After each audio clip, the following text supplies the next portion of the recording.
हमारे चैनल को अवश्य सब्सक्राइब करें और नए अपडेट्स सबसे नमस्कार आदाब। इस वक्त मैं मौजूद हूँ जनपद जौनपुर के मछलीशहर विधानसभा के सपा के विधायक, समाजवादी पार्टी के पूर्व मंत्री रह चुके हैं। आज इनसे बात करूँगा।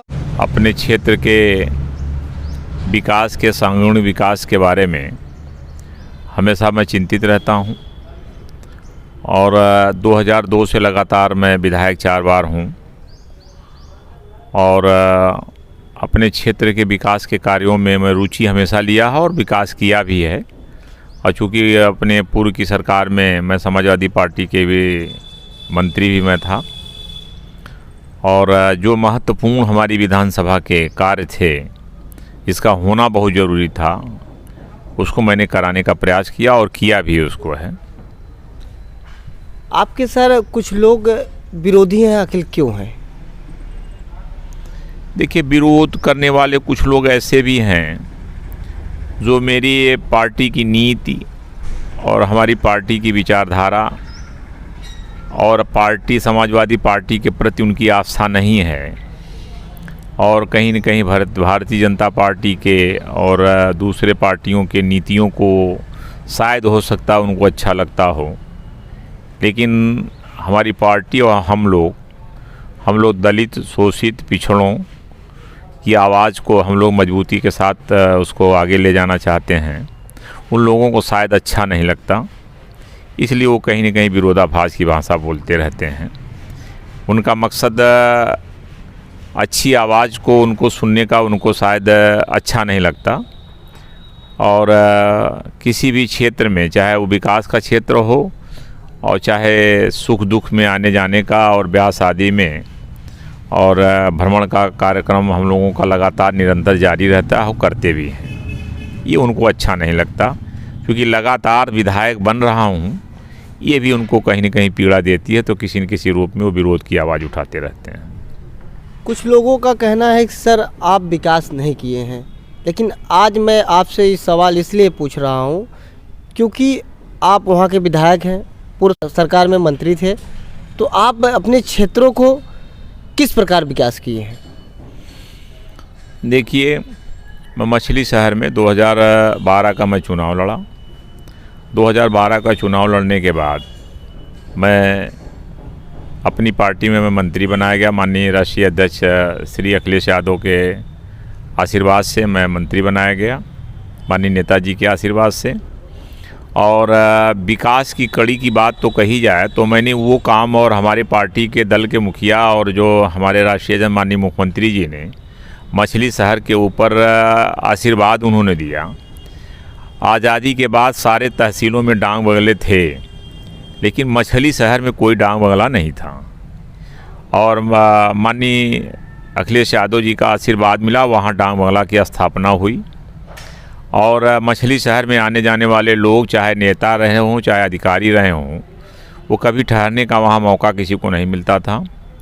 जैसे वहाँ महिला विद्यालय की बात थी, मछलीशहर की एक बहुत पुरानी मांग थी, हमारी ही सरकार में माननीय अखिलेश यादव जी ने उस पर उनसे मैंने अनुरोध किया तो उन्होंने महिला विद्यालय भी मत दिया। और उसी की एक कड़ी में आपको बता दें कि क्षीण अवस्था में वहाँ का रोडवेज पूरी तरह ध्वस्त था। एक कमरा छोटा सा बना था, वहाँ गाड़ियाँ नहीं खड़ी होती थी, यात्री वहाँ ठहरने का कहीं जगह नहीं था और रोडवेज परिसर में गड्ढे बड़े बड़े बने हुए थे, गाड़ियाँ निकलना मुश्किल था।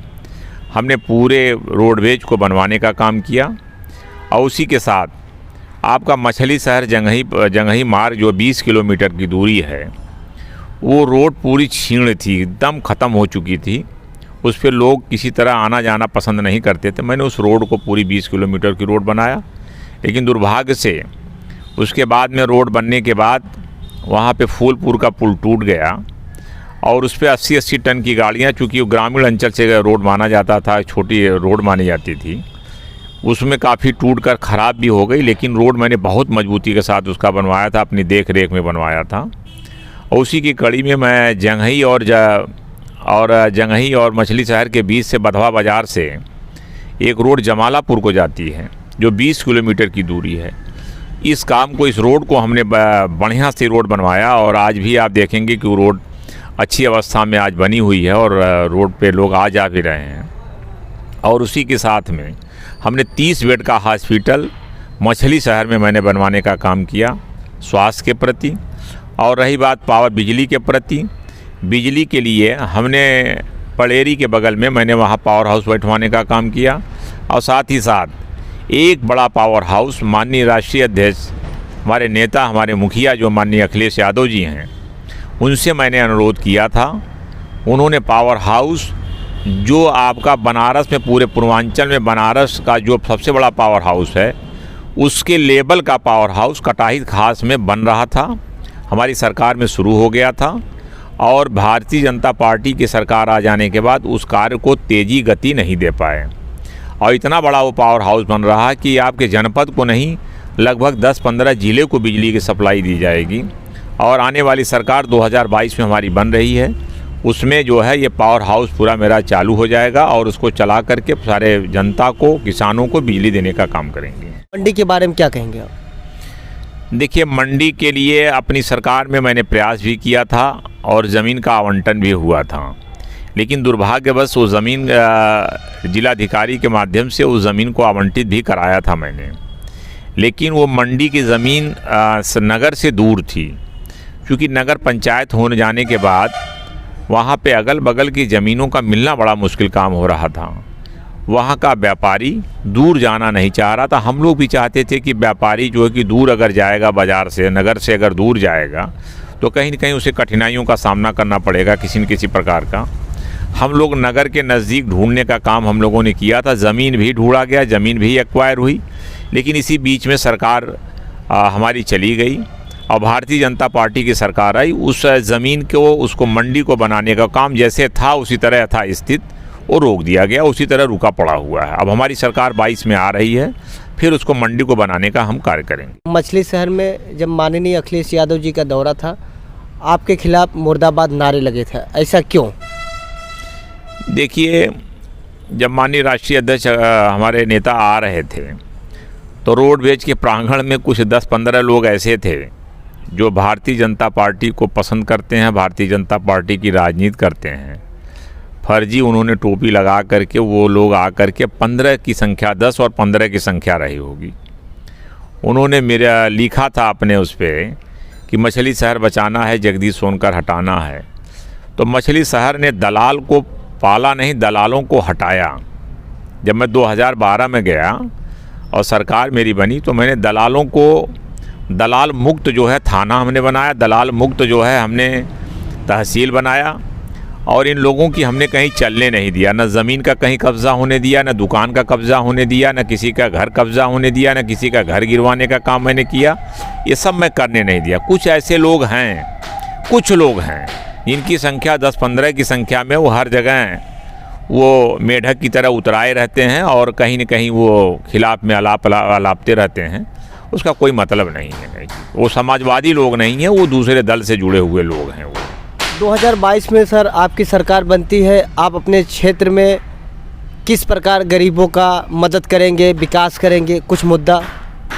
देखिए, हमारे नेता का नारा है और मैनिफेस्टो आपका जो एजेंडा हमारा है, माननीय राष्ट्रीय अध्यक्ष ने अभी आपको आपके मीडिया के माध्यम से उन्होंने इस बात को कहा है कि 300 यूनिट बिजली मुफ्त दी जाएगी। किसानों को 300 यूनिट बिजली भी दी जाएगी, गरीबों को भी दिया जाएगा। और मुफ्त जो सबसे बड़ी चीज़ है कि मुफ्त जो सिंचाई जो नहरों से होती थी, इस सरकार आने के बाद नहरों की सिंचाई वसूलना शुरू कर दिया। वो नहरों की सिंचाई गरीब किसानों के लिए थी, वो उसको चालू किया जाएगा। हमारे मुखिया ने घोषणा भी किया है। और गरीबों का जो पेंशन आपको मिलता था 3,000 और 6,000, उसको वार्षिक 18,000 उन्होंने घोषणा किया है।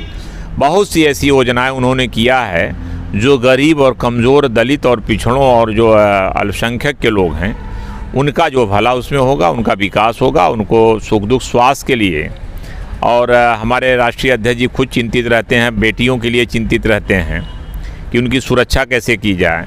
आप देखेंगे स्वास्थ्य में आपकी जो एम्बुलेंस चलती है आज किसकी देन है? वो माननीय राष्ट्रीय अध्यक्ष हमारे अखिलेश यादव जी की देन है। ये हर जगह एम्बुलेंस जो 10 मिनट और 15 मिनट पहुंचती थी, और पहुँच अब भी पहुँच रही है। लेकिन अब दुर्भाग्य हमारे देश का और प्रदेश का है कि जो एम्बुलेंस माननीय राष्ट्रीय अध्यक्ष अखिलेश जी अपनी सरकार में ले आए थे, वो सारे एम्बुलेंस में लगभग 25% एम्बुलेंस में कोई तेल के लिए खड़ी हो गई है, कोई बैटरी के लिए खड़ी हो गई है, कोई गाड़ी की टायर पंचर हो गया, पंचर बनवाने की। ये सरकार इतना भी ध्यान नहीं दे पा रही है कि जो पूर्व की दी हुई सरकार का जो योजनाएं हैं कम से कम उसको क्रियान्वयन करें, उसको चलाते रहें। जो गरीब, मजलूम और दलित और कमज़ोर लोगों के लिए थी उनको करने का काम ये सरकार नहीं करे। लेकिन हमारी सरकार जब आ रही है 2022 में, तो ये पुनः फिर इससे भी बढ़ा करके हमारे राष्ट्रीय अध्यक्ष जी उस काम को करने का प्रयास करेंगे और करेंगे भी। आपसे सर सवाल है एक और, कुछ यादव लोग कहते हैं कि अखिलेश यादव के नाम पे वोट देते हैं, तो आप ऐसा कहते हैं?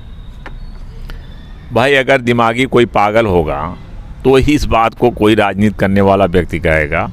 और हमको लगता है कि मैं ऐसा दिमागी पागल नहीं हूँ कि अपने मूल वोटर को, अपने वो मतदाता को, जो मेरे राजनीति का जन्मदाता है, जो हर जगह बूथ पे लड़ाई लड़ता है और संघर्ष करता है, एक वोटों को जोड़कर दूसरी जातियों, दूसरे धर्म के लोगों को जोड़कर ले आता है, तो मेरे लिए वो देवता तुल्य है। मैं उसके बारे में ऐसा कहना है कहीं भ्रामक प्रचार है, कहीं न कहीं विरोधी जो है इसको मनगढ़ंत के रूप में कहते हैं, यही मेरा मानना है। हमारे चैनल के माध्यम से 2022 के चुनाव को लेकर किस प्रकार आप, और 26 जनवरी है, आप किस प्रकार बधाई देना चाहते? भाई 2022 का आगाज़ हो चुका है और मैं बधाई देना चाहूँगा अपने पिछड़ों को, दलितों को और किसानों को, नौजवानों को, अधिवक्ता को, छात्र हमारे जो हैं, विशेष तौर जो हमारे किसान हैं, जो 2022 में एक आज़ादी का जश्न मनाना चाहते हैं। 26 जनवरी आपकी आने वाली है। 26 जनवरी के बाद 10 मार्च को आज़ादी का जो जश्न मनाना चाहते हैं, मैं सबको बधाई देना चाहूँगा कि 10 तारीख को समाजवादी पार्टी की सरकार बना करके आप जश्न मनाने का काम करें। और वो 10 तारीख का दिन ऐसा होगा, इतिहास का वो दिन होगा समाजवादी के लिए भी, और किसान और नौजवानों और छात्रों सबके लिए वो दिन होगा कि ये कम से कम जो ये गूंगी बहरी सरकार है, इससे अपने आप को आज़ाद और मुक्त अपने को पाएंगे और फिर समाजवादी पार्टी की 10 तारीख को सरकार मार्च को बनाएंगे। धन्यवाद सर, आप समय देने के लिए बहुत बहुत आभारी। आज़ाद यादव की रिपोर्ट, जनपद जौनपुर। जय हिंद, जय भारत।